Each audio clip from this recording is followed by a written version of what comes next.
পুরো পোশাক সব খুলে ফেলে দেওয়া হয়েছে। উলঙ্গ করে 5 দিন 4 দিন তাকে রেখেছে। ধর্ষণের পর ধর্ষণ করা হয়েছে।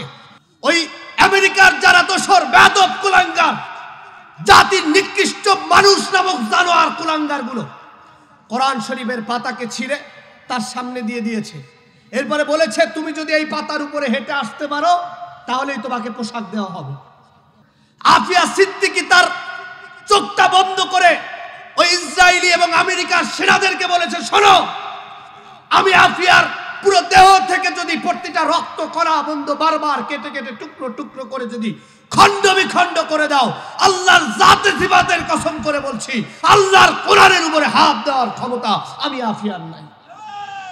এই বর্তমান সময়ে আলোচিত একজন ব্যক্তিত্ব ডক্টর আফিয়া সিদ্দিকী। আমরা তো মুসলমান দাবি করি, বিশ্বাস করেন ওনাদের ইতিহাস, ওনাদের উইকিপিডিয়া পড়ার পর মনে হয় যে আমি মুসলমানের মনে হয় 1 কোটি সিরিয়ালেও নাই। এটা আমার কাছে মনে হয়, আপনাদের কাছে কেমন লাগে জানি না। ডক্টর আফিয়া সিদ্দিকী পাকিস্তানের একজন নাগরিক, 1972-তে জন্ম, আমাদের থেকে খুব বেশি বড় না। এই মহিলাটি তিনি একজন স্নায়ু বিজ্ঞানী, পাকিস্তানের একজন বিজ্ঞান কোষাগার গবেষকের একজন ব্যক্তিত্ব, যাকে স্নায়ু বিজ্ঞানী বলা হয়। এই মানুষটাকে আজ থেকে কয়েক বছর আগে আল কায়দা সন্দেহে আমেরিকা, খেয়াল করে শুনবেন, আমেরিকা তাকে গ্রেফতার করলো। তাকে গ্রেফতার করলো কি সন্দেহে? আল কায়দা। আল কায়দা কারা? আল কায়দা হলো যারা আমেরিকার চোখে ইসলাম প্রতিষ্ঠা করতে চায়। কি প্রতিষ্ঠা করতে চায়? ইসলাম যারা প্রতিষ্ঠা করতে চায়, এদের চোখে, আমেরিকার চোখে এরা হলো আল কায়দা। আর এই সারা বিশ্বের মুসলমানরা সেই আমেরিকার দাবিদারি করেই যাচ্ছে। মুসলমানদের হৃদয়ের ভিতরে এটা একবার চিন্তা আসলো না, আল কায়দাকে তারা কি বলছে, কি ট্যাগ লাগাচ্ছে, যে আল কায়দা ইসলাম প্রতিষ্ঠা করতে চায়। ইসলাম তো প্রতিটা মুসলমান প্রতিষ্ঠা করতে চায়, ঠিক কিনা? ইসলাম তো নবী মুহাম্মদুর রাসূলুল্লাহ প্রতিষ্ঠা করে গিয়েছেন। ইসলাম তো সাহাবীরা প্রতিষ্ঠা করেছেন। ইসলাম তো তাবিঈরা প্রতিষ্ঠা করেছেন। মুসলমান নামদার, তাকে ইসলাম প্রতিষ্ঠা করতে হবে, এইটাই হচ্ছে হক, এটাই হচ্ছে সঠিক। এখন এই আমেরিকার সব সারা বিশ্ব, এই আমার বাংলাদেশও আমেরিকা ছাড়া কোনো কথা শোনে না, পাকিস্তান আমেরিকা ছাড়া কথা শোনে না। আর সৌদি আরব, তার এখন সৌদি আরব নাই, ইল্লা মাশাআল্লাহ, সব আমেরিকার বীজ সৌদি আরবে যে ঢুকছে। পরিবর্তন, যেখানে ইসলাম থেকে সারা বিশ্ব শিখবে, সেখানে আমেরিকার উপরে তারা দাবিদারি করছে। আপনারা আশ্চর্য হবেন, ডক্টর আফিয়া সিদ্দিকীর আজকে একটি ইতিহাস পড়ে আমি হতভম্ব হয়ে গেছি, আমি থমকে গিয়েছি। আমি কিসের দিনের দাওয়াত দেয়? আমার কাছে মনে হয় এই দিনের দাওয়াত ছেড়ে দিয়ে আমার আফগানিস্তান, পাকিস্তান চলে যাওয়া উচিত যুদ্ধ করবার জন্য। যদিও শুনতে আপনাদের কাছে মনে হতে পারে, হুজুর আপনি কি তালেবান হয়ে গেছেন? এই তালেবান শব্দটাও আমেরিকার লাগানো ট্যাগ, এটা মুসলমানের পরিচয় ছিল না। তারা পরিবর্তন করে, যেমন 1971 সালে যখন বাংলাদেশ স্বাধীন হয়েছে, এই স্বাধীনতার পর থেকে এই টুপিওয়ালা পাঞ্জাবিওয়ালাদেরকে বিভিন্ন দল ক্ষমতায় যাওয়ার জন্য রাজাকার ট্যাগ লাগাই দিছিল। দিছে না ভাই? কথা বলে না, দিছে না? কথা বললেই কয় হুজুর তুমি রাজাকার, তুমি কি আল্লাহর ওলি? অথচ 14 গোষ্ঠী রাজাকার ছিল, আর হুজুর ছিল দেশপ্রেমিক। অথচ হুজুরকে রাজাকার ট্যাগ লাগাই দিয়া ফাঁসির মঞ্চে নিয়ে ফাঁসি দিয়ে দিয়েছে। এমন নজির আমার বাংলাদেশে আছে কি নাই?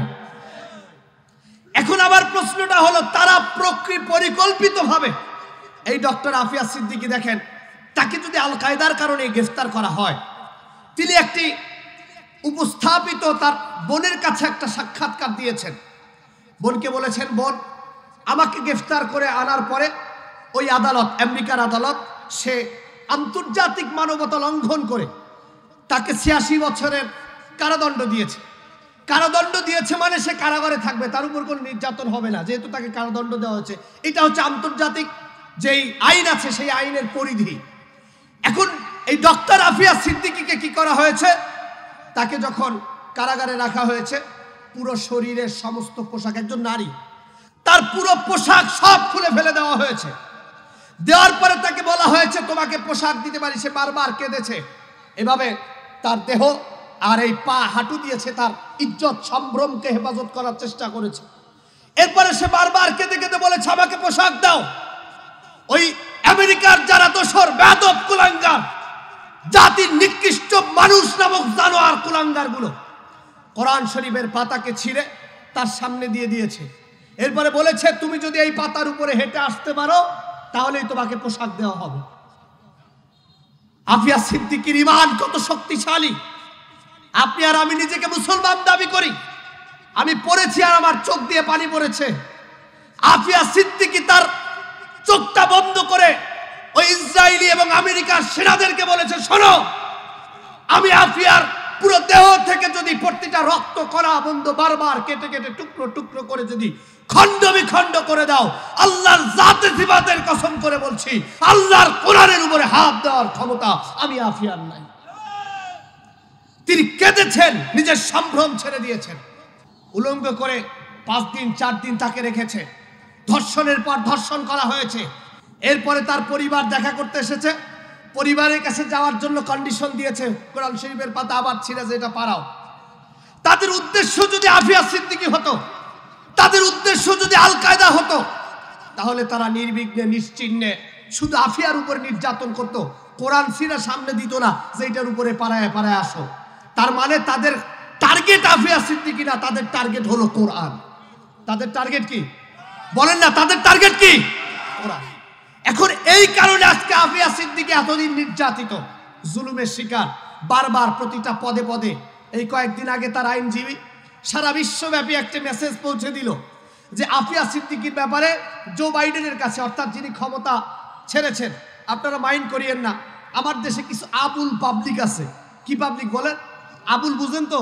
কক্সবাজারের ভাষায় আবুলকে কি বলে একটু বলেন না, কি বলে? ডিলা। ও আচ্ছা, তো কক্সবাজারের ভাষা হলো ডিলা।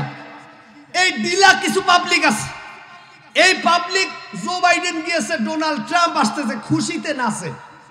খুশিতে কি কথা বলে না? খুশিতে কি নাচে। মরহুম মকফুর, আমাদের ভালোবাসার হৃদয়ের স্পন্দন, এই তাফসীর জগতের যিনি সম্রাট, টানা 50 বছর যিনি কোরআনের তাফসীর করেছেন, সবারই আশা ছিল, বিশ্বাস ছিল আল্লামা দেলোয়ার হোসেন সাঈদী সাহেব ফিরবেন, কিন্তু তিনি ফিরলেন না।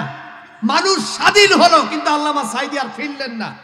আল্লামা সাঈদী রাহিমাহুল্লাহি তাআলা একটা কথা বলেছিলেন, শোনো, ইসলাম বিরোধীরা, কোরআন বিরোধীরা যদি ক্ষমতায় যায়, ওরা দেখবে না যে কে সর্বনাই, কে হেফাজত, কে জামাত ইসলাম করে। ওদের টার্গেট হলো টুপিওয়ালা পাঞ্জাবিওয়ালা আর কোরআন। ওদের টার্গেট কি? টুপিওয়ালা পাঞ্জাবিওয়ালা কোরআন। গত 16 বছর আমরা এই চেহারাই দেখেছি। যেই কোরআনের পক্ষে কথা বলেছে, যেই ইসলামের পক্ষে কথা বলেছে, অন্য দলের উপরে যে জুলুম নির্যাতন না হয়েছে, সব থেকে বেশি কোরআন ওয়ালাদের উপরে বেশি নির্যাতন হয়েছে।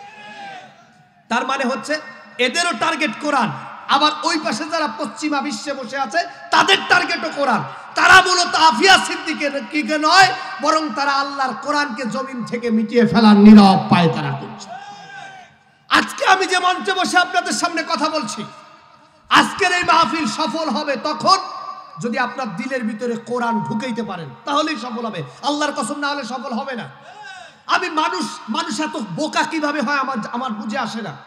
যেই নেতা, এই 16 বছর থেকেও তো আমরা শিক্ষা নিতে পারি না ভাই।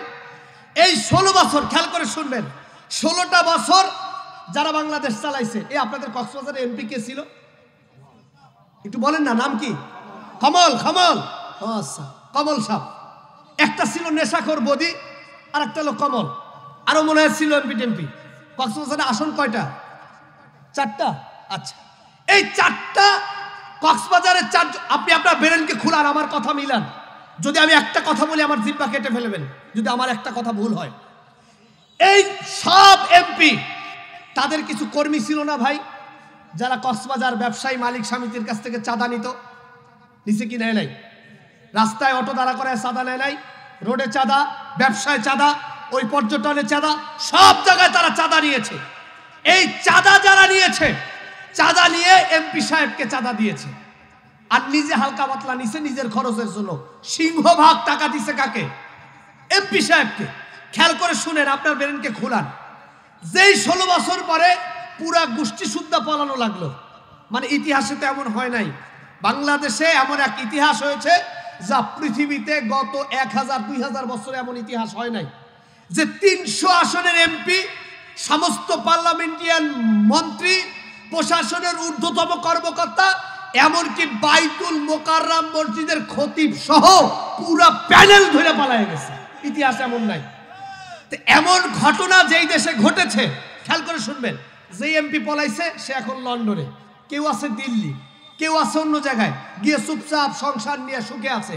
আর যেই কর্মী এই এমপির জন্য মানুষকে মেরেছে, যেই কর্মী এই এমপির জন্য চাঁদাবাজি করেছে, যেই কর্মী এই এমপির জন্য মানুষকে রাস্তাঘাটে মেরেছে, আঘাত করেছে, সেই কর্মীর আজকে পালানোর কোনো জায়গা নাই। কথা মনে হয় বুঝেন নাই? তার মানে নেতার কর্মী হলে দুনিয়ায় নেতা আপনাকে ছেড়ে চলে যায়, কিন্তু মানুষের তো এই জীবন ছেড়ে অন্য জীবনে চলে যেতেই হবে, কবরে যেতেই হবে, today for tomorrow, by hook and কুক, ইচ্ছায় হোক আর অনিচ্ছায় আপনাকে যেতেই। আছে নাকি কেউ যে কবরে যাওয়া লাগবে না? আছেন ভাই আপনাদের মধ্যে? কোন নেতার বাবার ক্ষমতা আছে এই কথা বলার যে কবরে যাইতে পারবো না? আচ্ছা, কবরে যে গেলেন, এই পুরো জিন্দেগিতে আপনি গোলামি করলেন যার, সেই নেতা কি একবারও কবরে গিয়ে আপনাকে বাঁচাইতে পারবে? আপনাকে বাঁচাইতে পারবে কোরআন। কে বাঁচাইতে পারবে? বলেন না, কে বাঁচাইতে পারবে? সুতরাং সব ছেড়ে দিয়ে, এই বাংলাদেশের নেতৃত্বের দাবিদারি ছেড়ে দিয়ে, বাটপার, ছিটার, গুন্ডা, বদমাশ, জাতির সব থেকে কলঙ্কিত সন্তান নেতৃত্বকে ছেড়ে দিয়ে এক কথায় আপনাকে কোরআনের পক্ষে ফিরে আসা লাগবে। যদি আসতে পারেন, আল্লাহর কসম এই মাহফিল সফল হবে। আর আসতে না পারলে আগামী 100 বছরও কোরআন দিয়ে বাংলাদেশ প্রশাসন চালাইতে পারবেন না। আর কোরআন দিয়ে চালাইতে না পারলে বাংলাদেশ কোনোদিন শান্তি ফিরে আসবে না, আসবে না। গণতন্ত্র দেখেছি, ধর্ষণ বন্ধ হয় নাই, হয়েছে নাকি? চাঁদাবাজি বন্ধ হয়েছে? মাইন্ড করিয়ে না, শুনতে খারাপ লাগতে পারে। একদল চলে গিয়েছে, যাওয়ার পরে এই যে বিপ্লব, এই যে আন্দোলন, এই যে হুঙ্কার, সবকিছু হয়েছে আমাদের দেশে যেন আর চাঁদাবাজি, দুর্নীতি, অপরাধ না থাকে। দল যেই গেছে, ওই দল চলে গিয়েছে, ওই চাঁদাবাজদের জায়গায় আর এক দল এসে আবার নতুন করে চাঁদাবাজি শুরু করে দিয়েছে।